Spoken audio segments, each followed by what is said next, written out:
Usted va a mantener su Biblia abierta en Efesios 4, pero a modo de introducción vamos a leer los últimos versículos de la sección, que serían versículos 15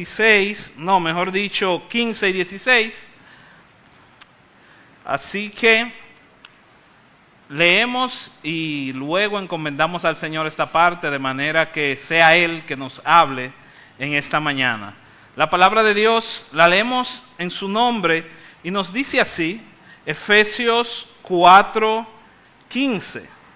Sino que siguiendo la verdad en amor, crezcamos en todo en aquel que es la cabeza, esto es Cristo, de quien todo el cuerpo, bien concertado y unido entre sí por las coyunturas que se ayudan mutuamente, según la actividad propia de cada miembro, recibe su crecimiento para ir edificándose en amor. Recibe su crecimiento para ir edificándose en amor. Permítanme orar. Bendito Dios y Padre Celestial, gracias te damos por esta oportunidad de estar delante de ti, de seguir delante de ti, Señor, delante de tu presencia. Y te rogamos, te suplicamos de manera muy especial que tú nos hables en esta mañana. Que tú trates con cada uno de nosotros, Señor. Que a pesar de nuestras debilidades, a pesar de las imperfecciones de quien expone, Señor, a pesar de las imperfecciones de quien escucha, que tu nombre sea glorificado y tu palabra nos edifique de tal manera que salgamos de acá pareciéndonos más a Cristo nuestro Salvador. Así lo pedimos y te damos las gracias por este gran privilegio de escuchar tu palabra. En el nombre de Jesús. Amén.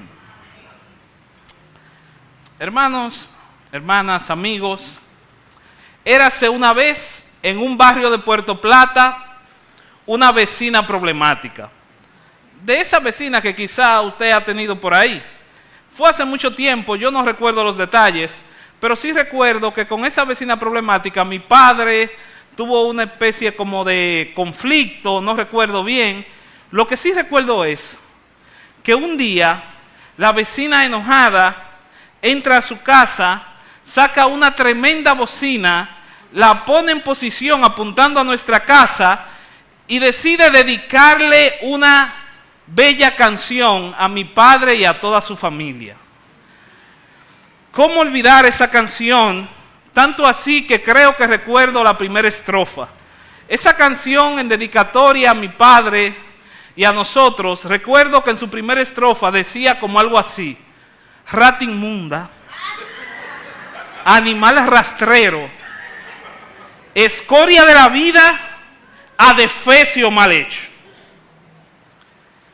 Si usted se crió en un barrio, o vive, o sigue viviendo en un barrio como yo, es muy probable que usted sepa que esta canción es la famosa canción Rata Inmunda de Paquita la del Barrio. Y esta canción no es otra cosa que una lista de los insultos más creativos que alguien le pudiera hacer a un hombre. Y entre esa lista de insultos, en esa primera estrofa, hay una palabra muy peculiar que meditando en esa palabra yo quisiera iniciar esta conversación en esta mañana. Y es la palabra adefesio. Es muy probable que muchos de nosotros, la primera vez que hayamos escuchado esta palabra haya sido precisamente en esta canción.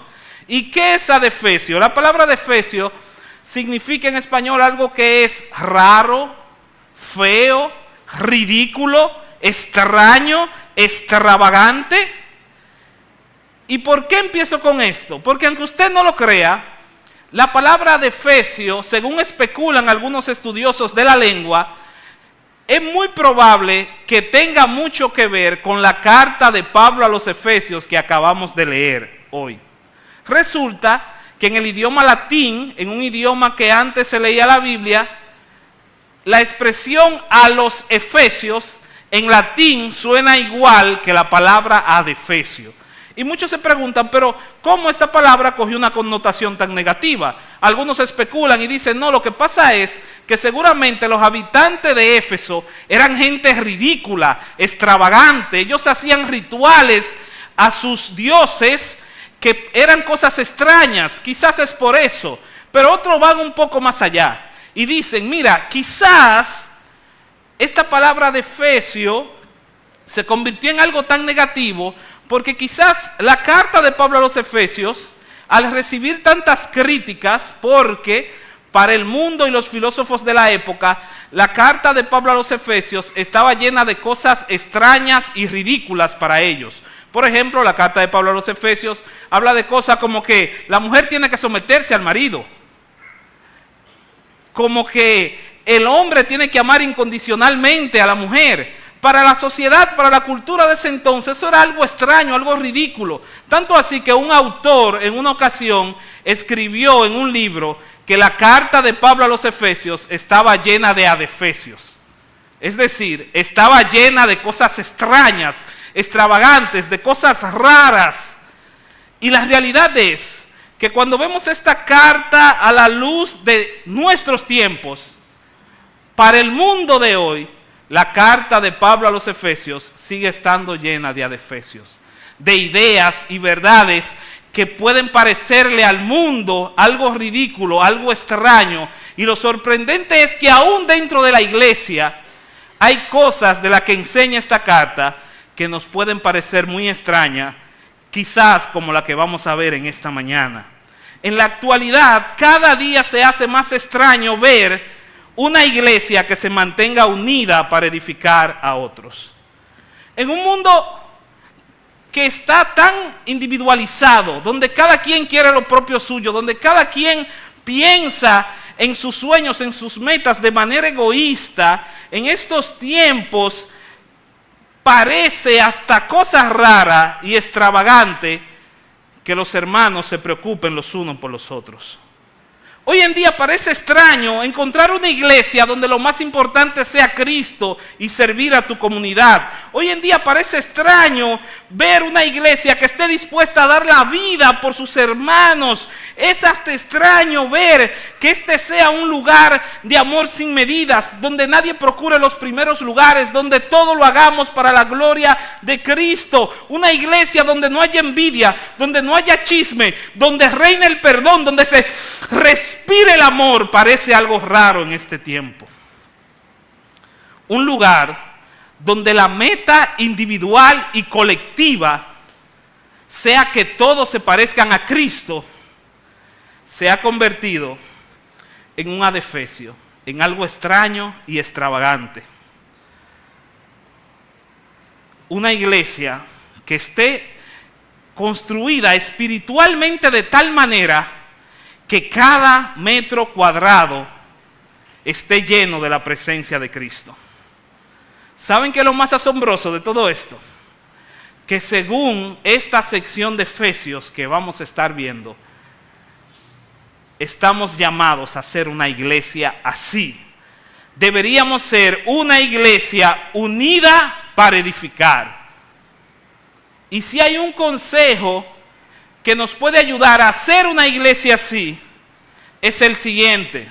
Hermanos, hermanas, procuremos ser una comunidad unida y edificada a la imagen de Cristo. Procuremos, empeñémonos en ser una comunidad unida y edificada a la imagen de Cristo. Una comunidad donde lo más importante sea edificarnos mutuamente, donde lo más importante sea mi hermano en Cristo y que mi hermano crezca en Cristo. La pregunta al amado televidente sería, ¿qué necesitamos para ser una iglesia así? Para ser una comunidad así. En primer lugar, para ser una iglesia unida para edificar, lo primero que necesitamos es vivir la vida de Cristo. Vivir la vida de Cristo. Fíjese, mire cómo empieza el versículo 1. Recuerden, no vamos a salir de Efesios 4. Aquí, cuando llegamos a Efesios 4, sucede que en los primeros capítulos, por decirlo así, tenemos la teología teórica, mucha teología, mucho conocer cómo es Cristo y conocer lo que somos en Cristo. Pero ahora, a partir de este capítulo 4, vamos a ver la teología práctica. Cómo se ve la iglesia en la práctica, cómo se ve el creyente en la práctica. Y mira qué manera de iniciar tiene el apóstol Pablo esta sección. Yo pues, preso en el Señor, yo que estoy preso en el Señor, yo que sé lo que significa dar mi vida por Cristo, les voy a dar un consejo y se lo voy a dar gratis. ¿Y saben cuál es el consejo? Les ruego, no les ruego que me saquen de la cárcel o que hagan un piquete y un rebú para que me saquen porque estoy preso. No. Mi ruego es que andéis como es digno de la vocación con que fueron llamados. Ese andéis en el Nuevo Testamento se puede traducir como la manera en cómo nos comportamos en nuestra vida, de cómo es nuestro andar en todas las áreas de nuestra vida. Dicho de otra manera, lo que el apóstol le está diciendo a estas personas, les ruego que vivan como es digno de un verdadero cristiano, que vivan de manera digna, que vivan según el carácter de Cristo, que vivan la vida de Cristo. Antes de tú estar listo para edificar a otros, tú primero tienes que ser edificado con la imagen de Cristo. Tú primero tienes que vivir la vida de Cristo para poder infundir la vida de Cristo en otros. Y este vivir la vida de Cristo lo explica muy bien el texto. Este vivir la vida de Cristo es, en primer lugar, ser humildes y mansos como Cristo. Ahí está la primera parte del versículo 2. ¿Usted lo está viendo en su Biblia? ¿Con toda qué? Humildad y mansedumbre. Eso es vivir la vida de Cristo. Esta humildad se puede traducir como humildad de mente, como una persona que aunque se siente tentado a ser orgulloso, el orgullo no se apodera de él, es ser modesto. Esta mansedumbre puede traducirse como dulzura o apacibilidad. Es decir, esta es una persona humilde, pero es una persona que a pesar de las amarguras de la vida, trata a los demás con dulzura. El que tiene el carácter de Cristo, cuando tú tratas con esa persona, te sabe dulce.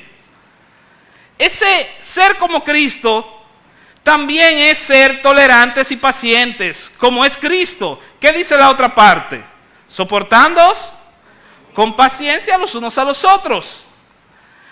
Este soportar es que tú te sostengas a ti mismo en contra de las dificultades, es que tú aguantes la tentación. Este soportarse es como cuando hay una situación en tu vida y tú estás a punto de perder el control y tú mismo como que, ponte en tu puesto, Leandro, tú eres un hijo de Dios. Esa discusión estuvo fuerte, yo quiero reaccionar, pero no. Soy un hijo de Dios, tengo el Espíritu Santo y yo soporto esto. Es similar a esa paciencia que se puede ver como largura de espíritu. Es cuando ese motoconcho le rompió la mica al carro, yo respire, Señor, alárgame el espíritu, alárgame el alma y recuérdame que yo soy un hijo tuyo, recuérdame que yo tengo el carácter de Cristo. Pero ese ser como Cristo, vivir como Cristo, también es ser amorosos, porque ¿cuál es la sombrilla que arropa todo esto? ¿Cómo tenemos que ser humildes, sostener, soportarnos unos a otros? ¿En qué? Dice el texto. En amor.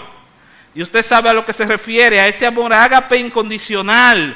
Y de esta sección podemos hacer un sermón aparte, pero donde yo quiero que usted ponga la mira es en la idea de que para edificar a otros a través de Cristo o a la medida de Cristo tenemos que ser como Cristo.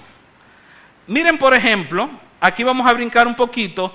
A partir del versículo 17 vemos un contraste de lo contrario a vivir una vida según Cristo. Si usted se da cuenta, versículo 17, no vamos a salir de Efesios 4, dice, miren, esto digo y requiero en el Señor. Esta es la contraparte. Yo quiero que ustedes anden según Cristo, pero que no anden según como los otros gentiles. Este vivir contrario a Cristo es vivir una vida ajena a Dios que no toma en cuenta a Cristo. Mira cómo dice 17, como aquellos gentiles que andan en la vanidad de su mente. 18, teniendo el entendimiento entenebrecido, ajenos de la vida de Dios, por la ignorancia que en ellos hay, por la dureza de corazón.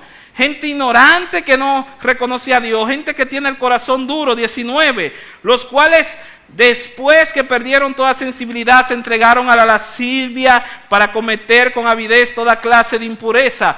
Personas que se entregan por completamente al pecado, se entregan por completo al pecado. Y mira cuál es la respuesta que da Pablo a esto. Él dice, pero nosotros, más vosotros, no habéis aprendido así. Nosotros no conocemos a Cristo así. Conocer a Cristo no es yo saber cosas de Cristo, no es yo saberme la teología de Cristo, no es yo saber lo que es justificación, santificación, redención, etc. Conocer realmente a Cristo es vivir a Cristo. ¿Ustedes saben cuál es el problema, mis hermanos? Que nosotros deseamos hacer cosas para Cristo sin conocer a Cristo. Deseamos hacer antes que ser. Y una de las cosas que trata esta carta a los Efesios es sobre la identidad cristiana. Los capítulos 1 y 2 se tratan de enseñarnos que en Cristo somos escogidos, somos santos, somos adoptados, hijos de Dios, herederos, hechura de Dios. Entonces, si queremos hacer cosas para Cristo, tenemos que aprender a vivir acorde a lo que somos en Cristo. No vayan a ser como el varón capitaleño con el que yo tuve que tratar hace 1 año y pico. Hace como 1 año y pico, no recuerdo bien la fecha, tuve que viajar a Santo Domingo a estar con unos familiares. Entonces, cuadraron de que allá en la parada nos iba a recoger un varón de Dios, que él tiene un vehículo y que él hace servicio, él concha y también hace chiripa, y él se puso a disposición para ayudarnos en esa parte y nosotros también ayudarlo a él. Bueno, lo primero es que el varón llegó como 2 horas después. Él decía que vengo, ya vengo y nunca llegaba, pero está bien, es la capital, vamos a decir que fueron los tapones. Lo segundo es que cuando vamos en el vehículo, el varón me dice, para romper el hielo, varón, ¿qué usted es en la iglesia? ¿Qué tú eres en la iglesia? ¿Cómo así? Ya yo sé por dónde va la cosa. Y le doy una respuesta que a él no le gustó para nada. Yo le digo, varón, yo soy un siervo de Dios en la iglesia. Un siervo y ya. Usted no es más nada en la iglesia. Yo soy un siervo de Dios. ¿Y qué más? Yo no necesito más nada.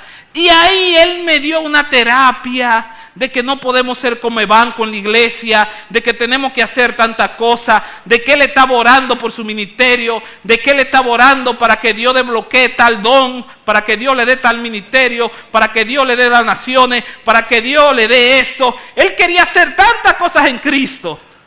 Aleluya, está bien. No hay problema. El problema fue al otro día. Cuando me dicen que yo voy a hacer una diligencia y que el varón no puede llevarme, porque el varón tiene problemas con su vehículo. ¿Y cuál es el problema que tiene el varón con el carro? Le pregunto yo a los familiares, que son los que me lo buscaron a él. No, mira que lo que pasa. Ese carro que él usa es alquilado y él lo paga por día para conchar. Y resulta que él tiene meses que no paga ese carro. Yo, ay, mi madre. Pero el varón, a cualquiera le pasa una situación. No, mira, todo el mundo conoce el varón por mala paga. El varón no le paga a nadie.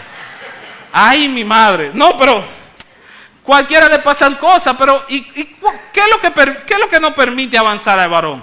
Me dice, mire, yo le voy a decir la verdad. Lo que pasa es que el varón, él dice que es cristiano, pero él tiene una novia que no es convertida y le está chapeando todos los cuartos. Yo respiré. Y ¿saben qué? Si hubiese sido el apóstol Pablo que estuviera allí, su respuesta sería, así no hemos aprendido a Cristo. Así no se edifica. Tú podrás orar, podrás servir en Cuchumil ministerio, pero si no vives la vida de Cristo, no estás listo para edificar a la manera de Cristo. A veces pensamos, no, que la iglesia no avanza porque falta más ministerio, porque falta apoyo, porque falta más gente, porque falta más obreros, pero muchas veces, o la mayoría de las veces, o casi siempre, por lo que verdaderamente la iglesia no avanza, lo que mantiene las iglesias estancadas, no es la falta de obreros en sí, sino la falta de creyentes genuinos que vivan la vida de Cristo.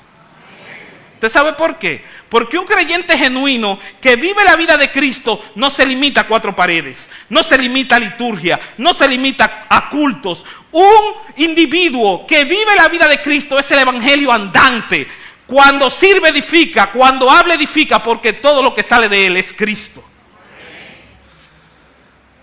Hermano, el éxito, por ejemplo, de la iglesia primitiva no fueron los grandes programas ministeriales, ni la gran creatividad de esa gente, ni quisieron eso grande culto y esa gran cosa. ¿Usted sabe cuál fue la clave de la iglesia primitiva?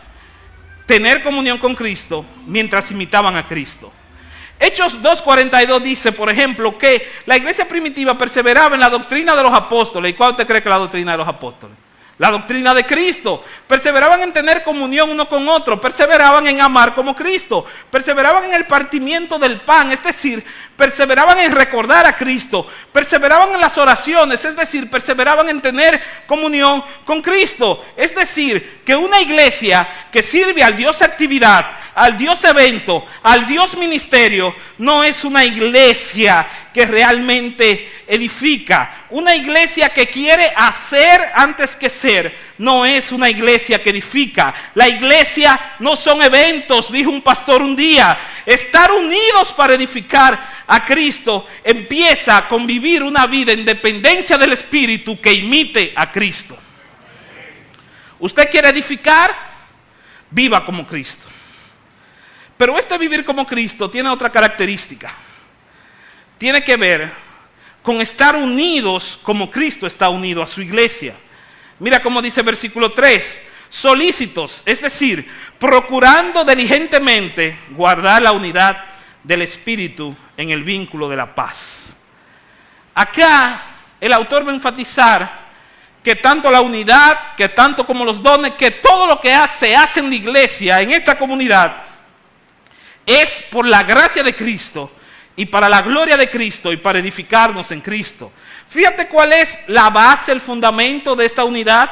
Versículo 4, un cuerpo, un espíritu, como fuiste también llamado en una misma esperanza. ¿Quién es que nos da la esperanza? ¿Quién es que nos introduce al cuerpo? ¿Por vía de quién es que tenemos su espíritu? Todo eso es por Cristo.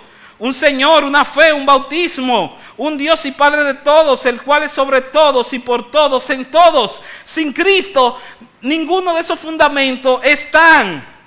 Es por eso que tenemos que tener en cuenta que la base de la unidad en la iglesia es Cristo. No es que seamos unos clones o unas fotocopias. Miren, todo va a depender si estamos unidos para edificar, si realmente estamos unidos con el propósito correcto. ¿Cuál es el propósito de esta unidad? Si usted sigue el hilo del argumento que va llevando el apóstol Pablo, va a llegar al versículo 12 y va a saber que el propósito de esta unidad es la edificación del cuerpo de Cristo. Porque le voy a decir algo, y agárrese. La unidad no siempre es sinónimo de algo bueno. Una iglesia, en un sentido, puede estar unida y no glorificar a Cristo, porque el valor de la unidad en una comunidad va a depender del propósito por el cual se une. Le voy a poner un ejemplo. Imagínense que un grupo de personas están desempleadas y ese grupo de personas desempleadas deciden unirse y crear una comunidad. Y esa comunidad, no sé, ellos le ponen el nombre, son gente desempleada, que no consiguen empleo, que necesitan dinero, se unen todos juntos y crean la asociación llamada ASODEU, Asociación de Estafadores Unidos. Nos hemos unido todos para atracar y para quitarle el dinero a los que sí trabajan porque nosotros no tenemos dinero. Entonces, esa asociación de atracadores unidos, ¿ellos están unidos? ¿Tienen unidad? Sí. ¿Tienen un mismo propósito? Sí. Ahora, ¿son de beneficio para la sociedad?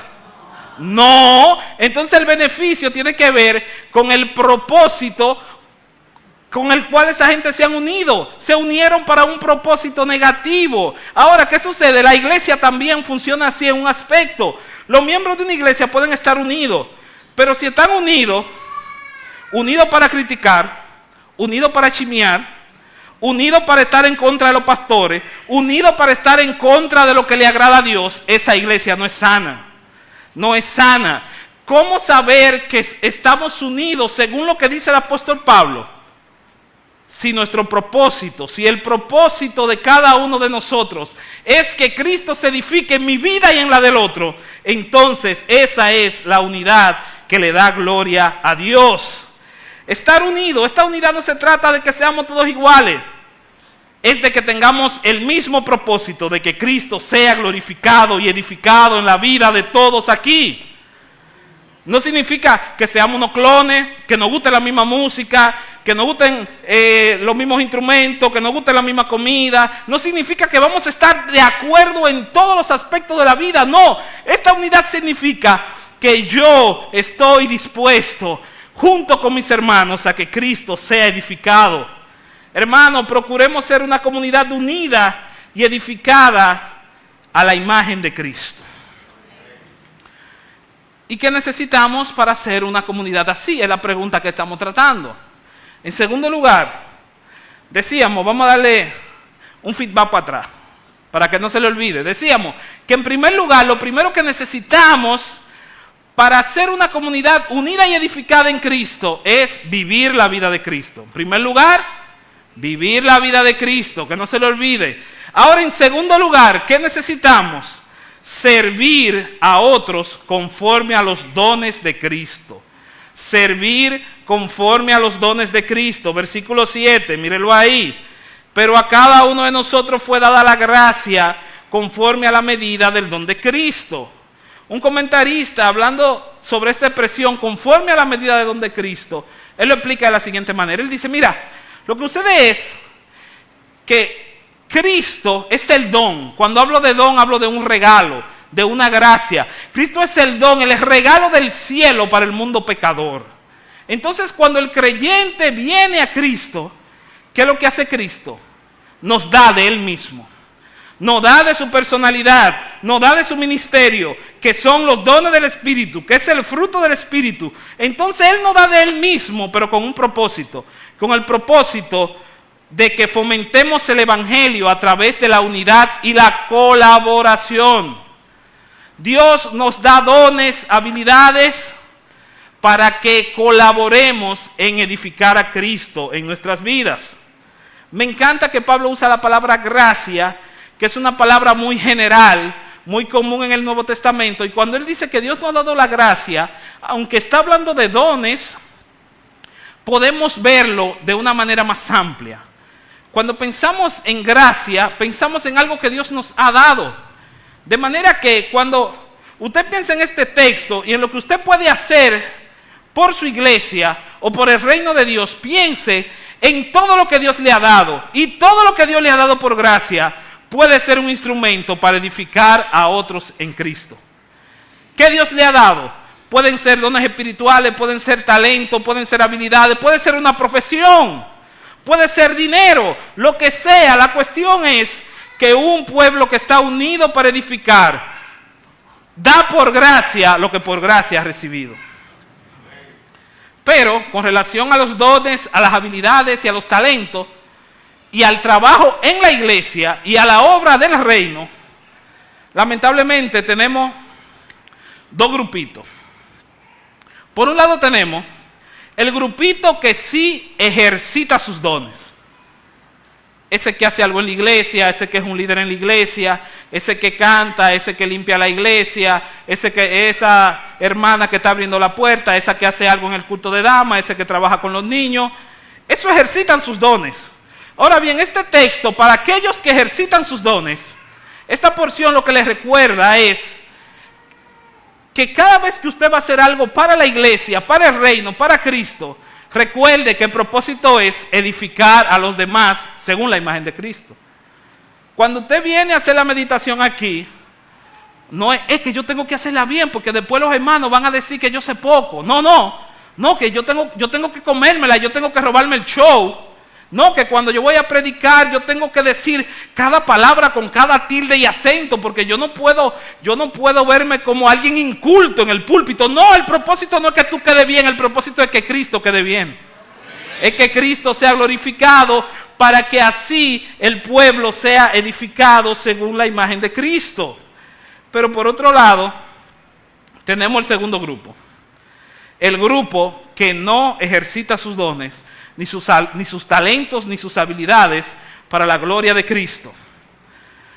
Dentro de ese grupo tenemos una subdivisión, mire qué lío. Dentro del grupo de los que no ejercitan sus dones, tenemos dos subgrupos. Y el primer subgrupo es el que se justifica.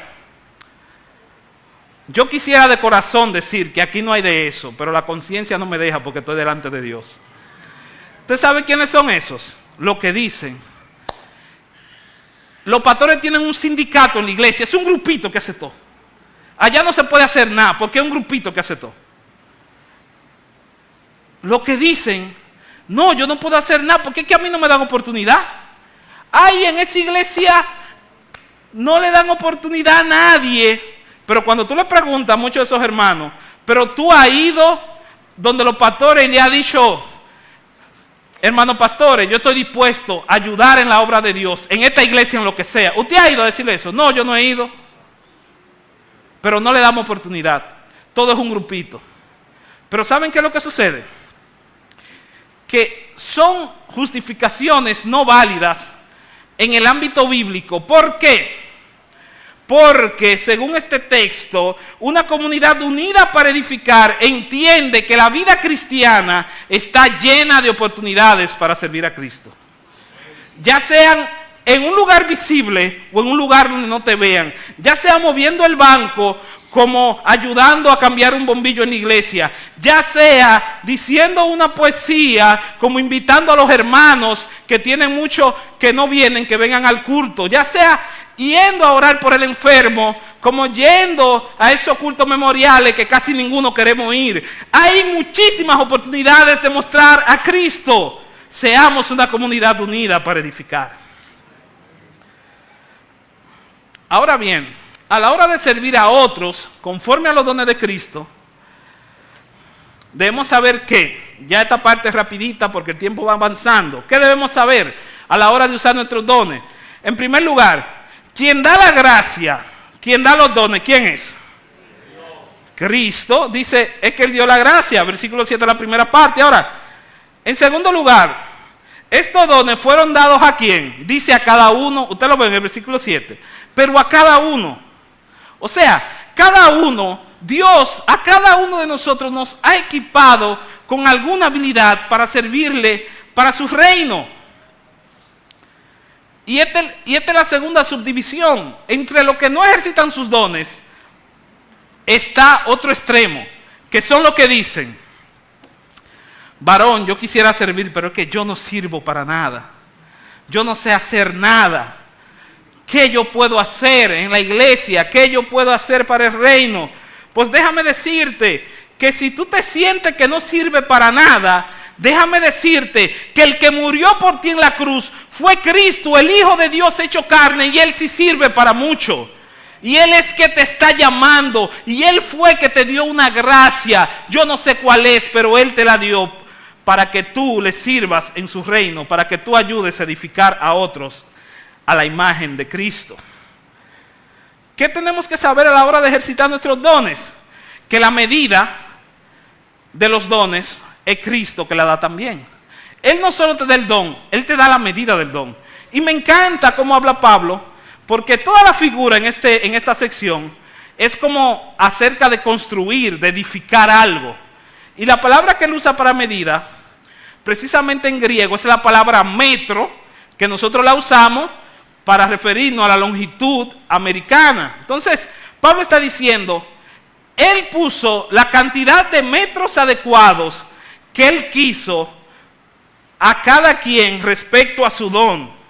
¿Qué es lo que te quiero decir? ¿Qué es lo que dice ese texto? Tú y yo podemos tener el mismo don, pero no vamos a tener la misma medida. O sea, si Dios te está llamando a predicar, no quieras predicar como Leandro, porque Leandro a veces dice mucho disparate. No quieras predicar como fulano, ni quieras predicar como el que tú viste por YouTube, porque él le dio la medida exacta a cada quien. Entonces, no tenemos ser unidos, no es que tenemos que cantar iguales ni predicar iguales, sino que tenemos que tener un mismo propósito, que sea edificar al cuerpo de Cristo. Tenemos que saber que quién es que tiene el mérito por estos dones, a quién es que se merece la gloria. Sabemos que es Cristo. Mira cómo dice el versículo 8. Por lo cual dice, subiendo a lo alto, llevó cautiva la cautividad y dio dones a los hombres. Esta es una ilustración militar. ¿Qué es lo que quiere decir el apóstol Pablo acá? Él está citando Salmo 68. Salmo 68, 17 y 18 dice que vienen los carros por veintena de millares y viene el Señor de los ejércitos, viene el Señor del Sinaí y gana la batalla y se lleva cautiva la cautividad y le da dones a los hombres. Sucede que en las guerras antiguas el que ganaba recogía lo que había ahí, recogía un motín y lo repartía entre los soldados o entre el pueblo. Entonces lo que nos quiere decir el texto es que Cristo en la cruz venció la muerte y las huestes espirituales, y aparte de darnos la salvación por gracia, Él nos ha repartido dones para que nosotros sigamos edificándonos en Él. Y enfatiza, versículos 9 y 10, que eso de que subió, que sino que también había descendido primero a las partes más bajas de la tierra. Y el que descendió es el mismo que también subió por encima de todos los cielos para llenarlo todo. Ese versículo, algunos lo interpretan de otra manera. Yo les voy a decir, según lo que estamos tratando y el contexto, yo lo veo así. Precisamente la palabra tierra ahí es la palabra que usa la Biblia siempre para referirse al mundo físico y al planeta Tierra. Él se está refiriendo que el Señor vino a la tierra y se humilló hasta lo sumo, murió en una cruz, pero ¿qué pasó el tercer día? Resucitó en victoria. Y luego ascendió a los cielos a la diestra del Padre. Y ahora, por medio de esa victoria, nosotros podemos seguir edificándonos unos a otros. Lo que te está queriendo decir el texto es, cuando tú vienes a la iglesia y tú eres edificado por un predicador, dale la gloria a Cristo, porque quien venció a la muerte y a los espíritus para que ese hombre tenga ese don fue Cristo. Cuando tú edificas a otro, dale la gloria a Dios, porque eso no lo compraste tú, eso lo compró Cristo. Pero también Dios, además de repartir dones, habilidades, Él les reparte hombres a su pueblo, hombres y mujeres fieles que les sirven. Mira cómo dice versículo 11. Él mismo constituyó a unos apóstoles, a otros profetas, a otros evangelistas. Todas estas son personas que en la iglesia primitiva estaban relacionadas con el liderazgo. Sabemos que en la actualidad no tenemos apóstoles, pero estos eran los líderes que se encargaban de vigilar las iglesias, que conocían la doctrina de Cristo. Estos profetas no son como del Antiguo Testamento, sino los hombres que proclamaban el evangelio. Evangelistas, personas involucradas con que el evangelio se propague, y pastores y maestros, que eran las personas que servían desde una iglesia local. Entonces, lo que está diciendo acá el apóstol Pablo es que también el Señor, para edificarnos unos a otros, ha regalado hombres y mujeres que tienen un llamado especial. La pregunta es, ¿quién sabe si tú también eres uno de esos hombres y mujeres que Dios está llamando a servirle? Y por último, ¿qué necesitamos para ser una iglesia unida y edificada? Servir a otros para el crecimiento del cuerpo de Cristo. Servir a otros para la madurez. Nosotros solemos usar el término edificar en la jerga cristiana mucho. salimos de la iglesia y decimos, wow, yo fui edificado. Y decimos, wow, pero yo sí fui edificado cuando yo escuché esa porción. Pero en el sentido bíblico, en el sentido que está hablando Pablo, ¿qué es realmente ser edificado? ¿Qué es lo que pasa? Que nosotros, los seres humanos, fuimos construidos como una casa. Nuestra vida, Dios la construyó como un apartamento, pero ese apartamento fue hecho con los planos del mismo Dios. Los planos de ese apartamento, de tu vida, es la misma imagen de Cristo, la misma imagen de Dios. Pero el ser humano, en su arrogancia, le dijo a Dios, no, yo quiero construir mi propia casa a mi propia manera, yo quiero construir mi propia vida. Y nosotros nos alejamos de Dios, decidimos construir nuestra casa a nuestra manera, pero vino el pecado y nos derrumbó la casa.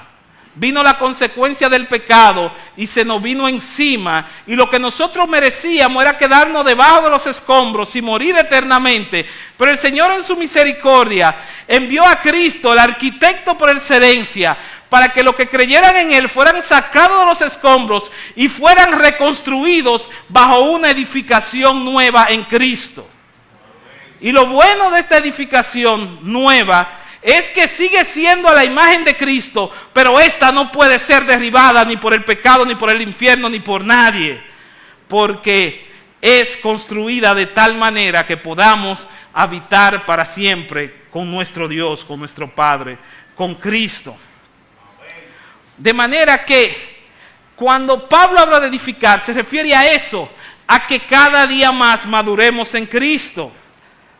Podrás escuchar un buen sermón, podrás ir a un buen culto, pero si al final de cuentas no se van añadiendo los bloques de la gracia a tu vida espiritual, no estás siendo verdaderamente edificado. Si oyes la palabra y no estás creciendo ni madurando, no estás siendo edificado. Por eso es que el propósito del trabajo en la obra, según el versículo 12, ¿qué es? Edificar el cuerpo de Cristo. Edificar el cuerpo de Cristo.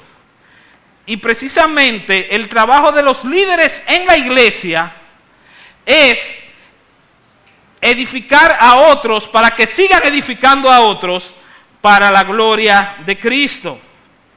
Porque ¿cuál es la meta? Versículo 13.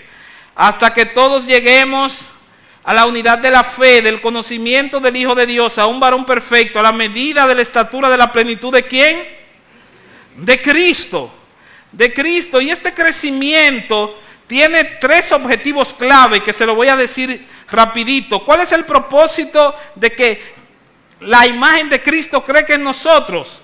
Primer propósito, versículo 14, que no seamos inmaduros, para que no seamos bebés, niños fluctuantes como la ola del mar, olas del mar llevado por doquier, por cualquier viento de doctrina, para que no nos dejemos engañar por estratagema, que quiere decir trampas en juego de azar, cosas que preparan los hombres para engañarnos.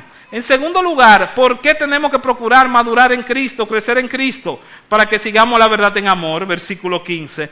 ¿Por qué tenemos que seguir creciendo y madurar en Cristo? Para ayudarnos mutuamente mientras crecemos en Cristo.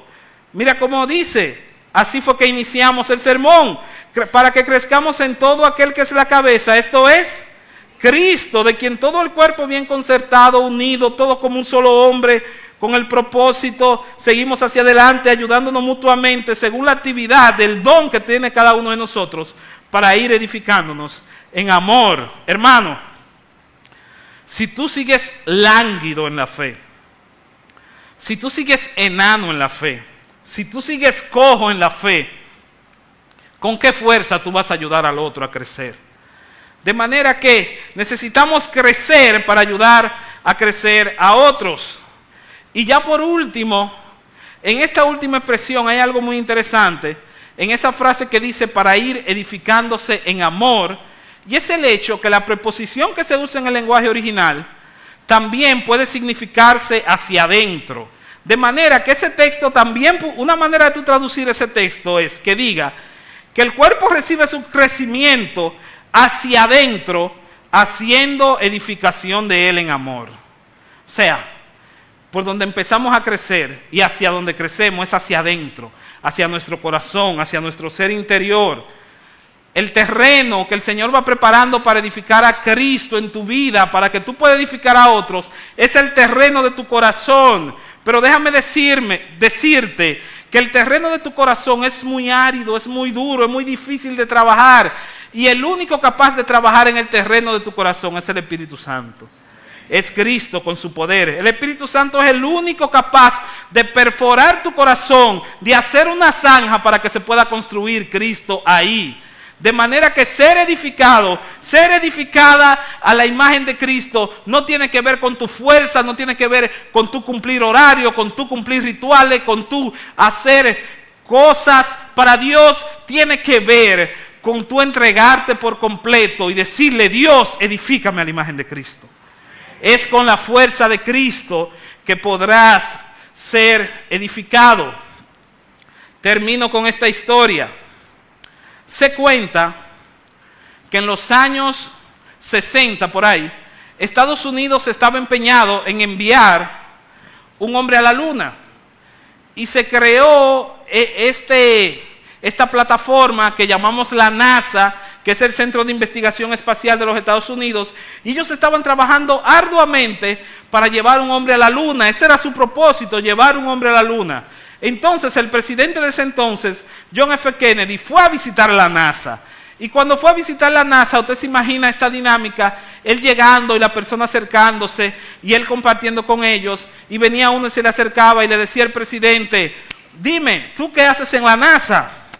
Yo soy un ingeniero y estoy trabajando para que las hélices y las turbinas del cohete funcionen a la perfección. Ok, muy bien. ¿Y tú? ¿Qué eres? Oh, yo soy un físico matemático y estoy haciendo los cálculos para así poder construir todo el sistema electrónico que va a ayudar a esta nave a volar. Y cada quien le está diciendo lo que hace en la NASA, de manera muy técnica. Y en este trayecto, en un pasillo, el presidente se encuentra a un conserje que está barriendo con una escoba. Para seguir la dinámica, el presidente se acerca al conserje y le pregunta: ¿y tú qué haces aquí? El conserje con su escoba le responde: estoy llevando un hombre a la luna, señor. Estoy llevando un hombre a la luna, señor. Lo que no contestó el ingeniero, lo que no contestó el matemático, lo contestó este conserje. Porque él entendía que mantener la instalación limpia y que los científicos no se preocuparan por tener que limpiar un baño, él sabía que con eso él contribuía al propósito final, que era llevar un hombre a la luna. Según lo que hemos escuchado hoy, nuestra meta es que Cristo sea glorificado y que nos edifiquemos unos a otros a la imagen de Cristo. Nosotros tenemos una misión, un propósito que va mucho más allá de llevar el hombre a la luna. Nosotros tenemos la verdad que lleva a la gente al cielo y a la gloria. El instrumento que ese conserje usaba para llevar un hombre a la luna era una escoba. Yo sé que Dios te ha dado más que una escoba para que tú cumplas con tu propósito. Las preguntas antes de orar que debemos hacernos es: ¿qué estoy haciendo para crecer en Cristo? Segunda pregunta: ¿qué estoy haciendo para que otros crezcan en Cristo? ¿A quién estoy discipulando? ¿A quién estoy aconsejando? ¿A qué jovencito yo le he dicho: ven para mi casa que yo quiero modelarte a Cristo? ¿A quién estoy guiando para edificarlo en Cristo? ¿Cómo estoy usando mis dones y talentos para edificar el cuerpo de Cristo?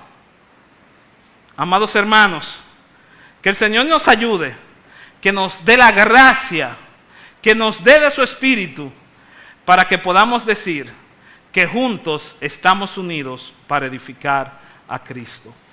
Oramos. Señor bendito, te damos las gracias por tu palabra.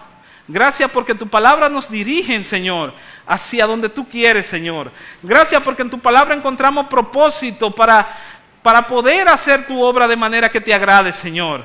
Y te rogamos por aquellos, Señor, que no han creído en Cristo, que están aquí, que ellos entiendan que la única manera de pertenecer a esta comunidad y de poder crecer y de poder ser parte de esta comunidad de amor que luego estará en el cielo glorificándole para siempre, es arrepintiéndose de sus pecados y creyendo en Cristo. Así que te pedimos que hagas una obra especial con ellos. Y en cuanto a la iglesia Gregorio Luperón, Templo Bíblico Gregorio Luperón, esta iglesia local, que tú bendigas su liderazgo, que tú bendigas cada miembro, de manera que esta sea una oportunidad para que tú reavives, Señor, nuestro espíritu, para que trabajemos para ti con gozo y de buena gana, de manera que unos a otros nos edifiquemos conforme a la imagen de Cristo. Sí te rogamos por estas cosas.